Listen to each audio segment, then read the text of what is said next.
Cuando muere un ser humano, muere una parte de nosotros, sea que ese ser humano sea bestia, o sea un santo, o sea un autocreído Dios. Por lo tanto, eso podemos decir. Sí, profesor querido, porque quiero que nos explique ciertas cosas o nos diga algo acerca de lo que está sucediendo allá en Oriente. Claro, siéntense. Sí, estudiantes queridos, le digo esto porque realmente cada vez que en esa guerra y esas cosas mueren una parte de nosotros y nos duele, sea de cualquier pueblo. Aquí lo que estamos viendo realmente es una historia siempre de los pueblos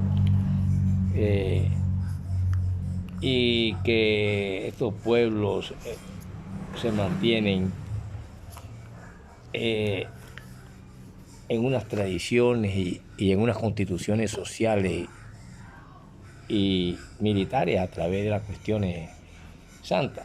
Pero yo realmente me atrevo a decir que e incluso espiritualmente son hermanos, porque es que el cristianismo y el islamismo provienen del mismo judaísmo, son hijas.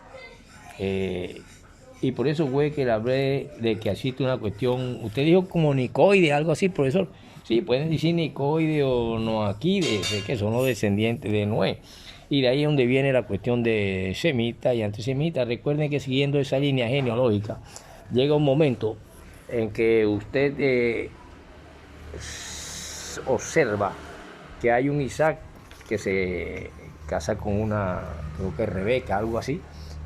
Pero que a mí cuando escuché un gran rabino que un momento dijo y que era necesario que Abraham sacrificara a Isaac para que Dios sintiera lo mismo cuando iba a entregar a su hijo, que en una parte de allá de Oriente, por ejemplo los islámicos, que provienen también de estas cuestiones, tienen un nombre, y acá entre los judíos y los cristianos romanos, porque tenemos que tener en cuenta que esta cuestión judía en el Imperio Romano lo tenían un punto de vista que, y según muchos cálculos numéricos, eran serios y que decían que habían algunos habitantes, más o menos 1 millón de judíos que eran habitantes de la Palestina propiamente dicho, y de 3 a 4 millones que en la diáspora, o sea que se esparcieron por del Asia Menor hasta España y los demás países que le digo.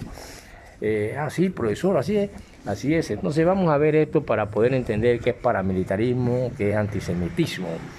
Y por eso este título será Paramilitarismo y Antisemitismo.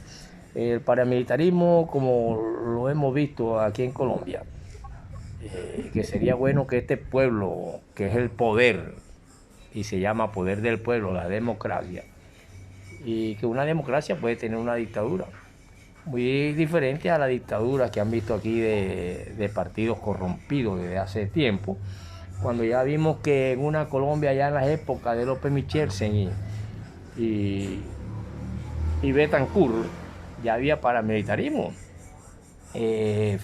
Recuerden que era fácil coger el ejército y llevarse un muchacho como al doctor tal y al otro, porque estaban formando un grupito. Fíjate, en una democracia donde precisamente lo que planteó un revolucionario que fue Weizmann o alguno de ellos, de que se necesitaba un partido donde tuvieran acceso todos, ateos, no ateos, comunistas, conservadores, liberales,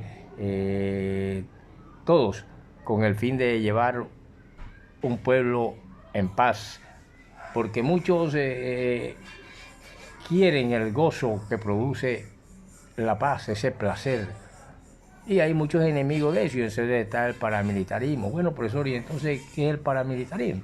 Bueno, el paramilitarismo no es más cuando una ala, porque no podemos destruir la institución militar, porque es uno de los pilares fundamentales de una sociedad, porque todo el mundo no está en capacidad de salir a la guerra. Yo, por ejemplo, no sé ni disparar onda para matar goleros.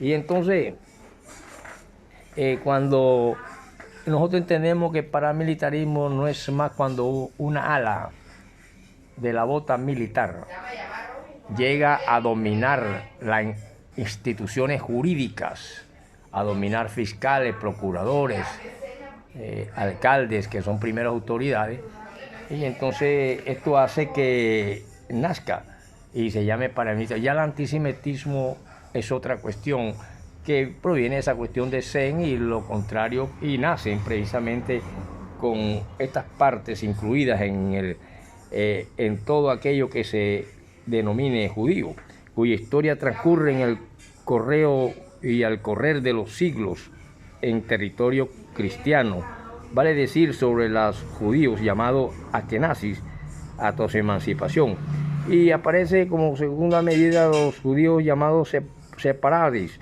o sefardís, que son los que están en territorio musulmán. Fíjate, o sea, una judea produce todas estas hijas, tanto el Islam como los Askenazis.